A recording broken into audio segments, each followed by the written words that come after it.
أهلا بيكم. النهاردة هنكمل كلامنا، هندخل في أهم فصل فيها، الفصل الثاني. ده الفصل اللي بتبدأ فيه كل حاجة، والتحول الكبير اللي بيقلب كل الموازين. خلينا نبدأ بسؤال، وهو المحور اللي بتدور حواليه المسرحية كلها. هل ممكن طريقة كلام الواحد، لكنته وصوته، يكونوا هما اللي بيحددوا مستقبله؟ يعني هل الصوت فعلا ممكن يصنع إنسان أو يحطمه؟ الأحداث كلها بتنقلنا لبيت البروفيسور هيجنز، اللي هو مش مجرد بيت، ده أشبه مختبر اجتماعي على وشك يشهد تجربة جريئة جدا هتختبر كل حاجة حوالينا، الطبقية، الهوية، وحتى فكرتنا عن الأخلاق. احنا في شارع ويمبول، قلب لندن. هنا في المكان ده الخطوط الفاصلة بين العلم والمجتمع هتبدأ تدوب في بعضها. طيب، مين هم أبطال القصة بتاعتنا؟ أولاً البروفيسور هيجنز، العالم العبقري بس طبعه صعب شوية. معاه الكولونيل بيكرينج، وده بقى الراجل الطيب والمهذب اللي بيعمل توازن. وعندنا السيدة بيرس، مدبرة المنزل اللي بتمثل صوت العقل والضمير في البيت. وأخيراً محور كل ده إليزا دوليتل، فتاة بسيطة هتبقى هي موضوع التجربة كلها. اللي بيخلي الأحداث مثيرة فعلا هو التناقض الصارخ بين هيجنز وبيكرينج، واحد متسلط وخشن والتاني لطيف ومحترم. الصدام ده بين الشخصيتين دول هو المحرك الأساسي لكل اللي هيحصل بعد كده.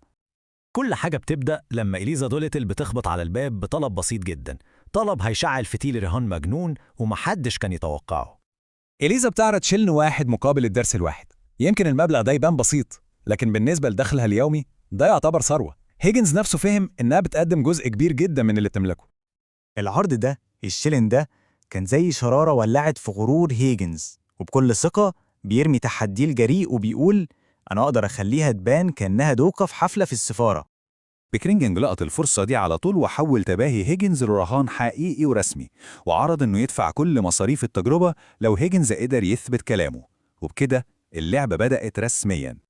أول ما الرهان اتقبل، هيجنز بيكشف عن شروطه القاسية وغير الإنسانية.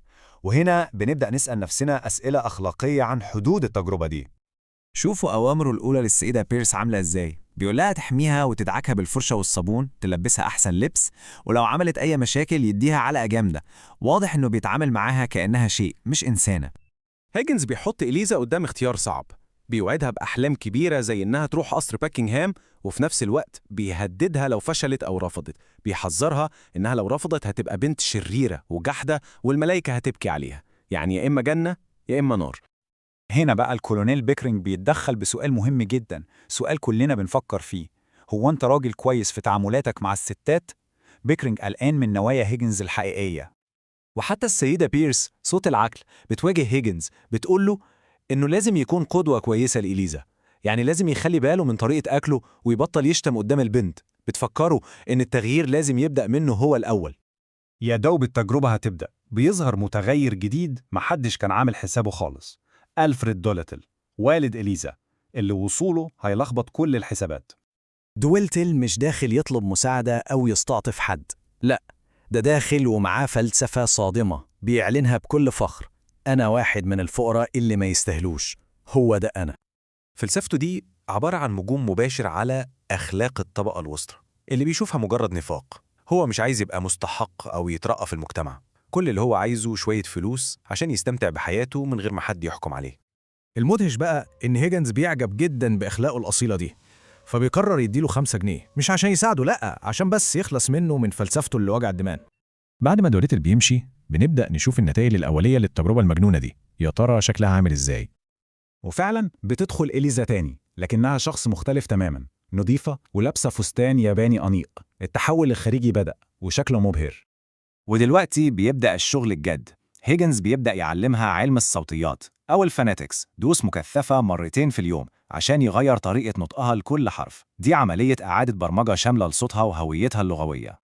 لكن الكاتب بيلمح لنا إن التحول الحقيقي مش بس في الكلام الحلو واللبس الشيك، التحول الأهم هو اللي بيحصل جوه إليزا نفسها، إنها بتتعلم الاستقلال وبتكتشف قيمتها كإنسانة. وبكده الفصل الثاني بينتهي، وبيسيبنا كلنا بنفكر في السؤال الأهم والأصعب: هل التحول الحقيقي بيكون في اللغة والنطق، ولا في حاجة أعمق من كده في الروح نفسها؟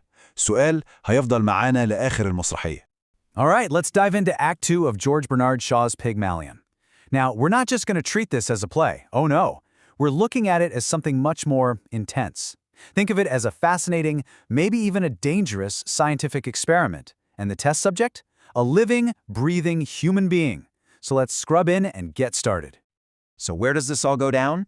Well, on the surface, it looks like a regular London home. But believe me, it's anything but. We're about to step into a full-blown laboratory. So here we are, at the home of Professor Henry Higgins. This guy is an absolute genius when it comes to phonetics, the science of speech sounds, and he doesn't really treat his home like a home. It's his lab, packed with all this crazy equipment for recording and analyzing how people talk. And he's not alone. His friend, Colonel Pickering, who's also a language nut, is there with him, kind of like his research partner in all this. And then, walking right into this scientific sanctuary is our raw material. It's Eliza Doolittle. She's a flower girl from the streets with a really strong Cockney accent. And you know what she wants? It's actually super simple. She just wants speaking lessons, so she can sound respectable enough to get a job in a nice flower shop. That's it. A totally humble goal. But of course, what starts as a simple request for lessons, it just explodes into something way, way bigger. You see, Higgins, our scientist, he sees an opportunity here. He's got a wild idea, a hypothesis he's just dying to test.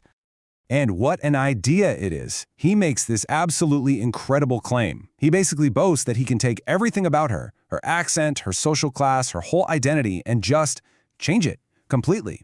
He's convinced that if he just teaches her to talk like the upper class, he can pass her off as one of them.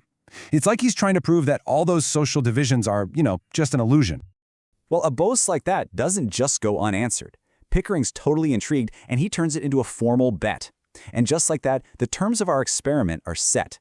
Number 1, Higgins has to actually prove he can do it. Number 2, and this is a big one, Pickering will pay for everything. The lessons, the clothes, you name it. He's funding the whole experiment. And third, the ultimate goal, pass Eliza Doolittle off as a duchess. A duchess! At an ambassador's garden party. So, yeah, the experiment is officially on. Okay, but wait. The bet has just been made, and already the lab's unofficial ethics committee, that would be Pickering and the housekeeper, Mrs. Pierce, they start chiming in.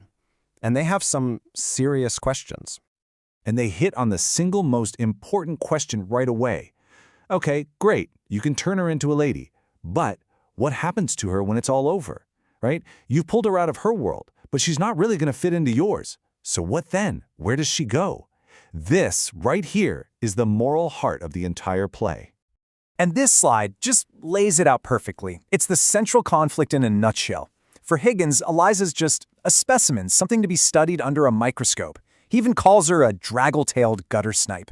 Just a fascinating puzzle to solve.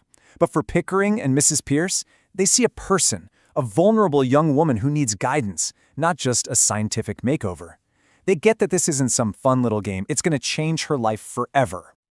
And Pickering doesn't beat around the bush. He asks Higgins straight up, challenging his character, his intentions. I mean, think about it. This isn't mixing chemicals in a beaker. This is a deep personal transformation of a young woman. So Pickering is asking the real question. Are you, the guy in charge, someone we can actually trust with this? And Higgins' response? Wow, it tells you everything you need to know about him. He basically thinks women are a nuisance, that they just get in the way, become jealous and suspicious, and in his words, they upset everything. He's convinced he has to stay a bachelor just to be safe and get his work done. And right there, that's how he can justify this. To him, Eliza isn't really a woman. She's just a project, an object. So right in the middle of this heated ethical debate, the whole experiment gets thrown a curveball. An unexpected variable shows up at the door. Eliza's father, Alfred Doolittle. Now you might be thinking, oh great, her dad's here to save her. Nope, not even close. He's here to make a quick buck. He couldn't care less what Higgins does with his daughter. He just wants to squeeze 5 pounds out of him for his trouble. And this is where the playwright George Bernard Shaw really starts having some fun. Doolittle lays out this whole philosophy of his. He proudly calls himself one of the undeserving poor. He's basically saying he rejects all that middle-class morality, the whole idea that you're supposed to save money, be responsible, and act all proper.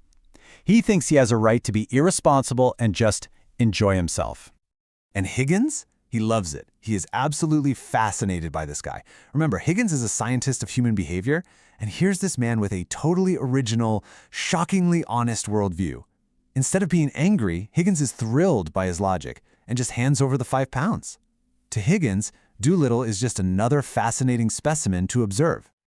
Okay, so let's recap. The bet is on. The ethical concerns have been raised and mostly ignored. And the wildcard dad has been paid off. Now, finally, the real transformation can begin. The moment her father is out the door, it's go time. Higgins orders Mrs. Pierce to take Eliza, give her a serious bath, and get this, burn her old clothes. They are literally scrubbing away the old Eliza to make way for the new one. And then she comes back. She's all cleaned up, wearing this new Japanese dress, and she looks like a completely different person. The test subject is ready, and her first lesson starts right then and there, with Higgins teaching her the basic sounds of speech. The great social experiment is officially underway. So there we have it. The experiment is all set up. We've got our scientist, our subject, the money, and a clear goal. But right as that first lesson kicks off, the play leaves us hanging with the biggest question of all. We know Higgins can teach her how to sound like a lady, but what's the cost? What's the cost to her soul? What is the actual human price for treating a person's life like a science project? And that's the question that's going to loom over everything from this point on.